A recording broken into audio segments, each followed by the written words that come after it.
Okay, so we're moving on to lesson 5 and we're going to be doing some conditional logic. In this set of videos I'm going to be going over different types of if statements, and we're going to start with the simplest one, which is the equality test. So for this one we want to create a new file in our lesson 5 folder. We're going to create a text document. I'm going to call that lesson 05.java. And yes, we want to change the extension, and we'll drag that into Notepad++, and it is empty. So first thing we need to do is set up our class.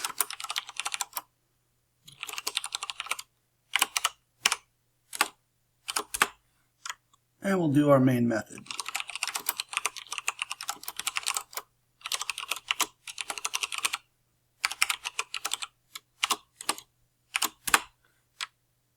And the equality test is just like it sounds.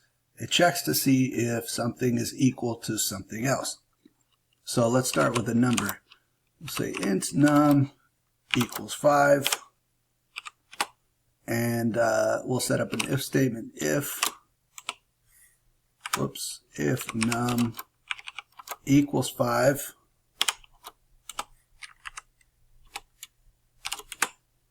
And we will say system.out println num equals 5.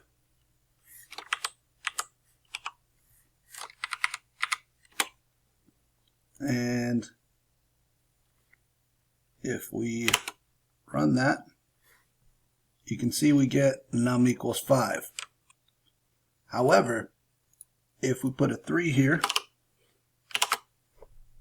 I get back nothing, and you can see, because what we're doing here is we have a value for num, and we're checking to see if that value is equal to this other value.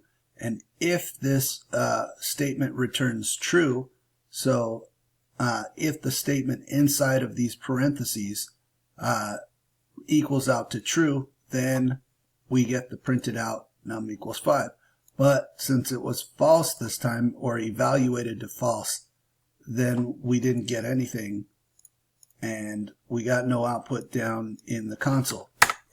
However, if I had another if statement, which I can do that, I can add 5,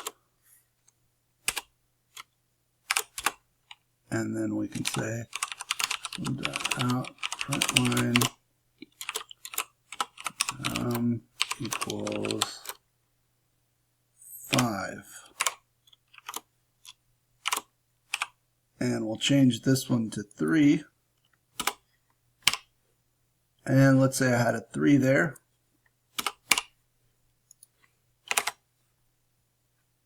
It'll print num equals 3. Because this one evaluated to true, so it printed this one. If I had the 5 here, then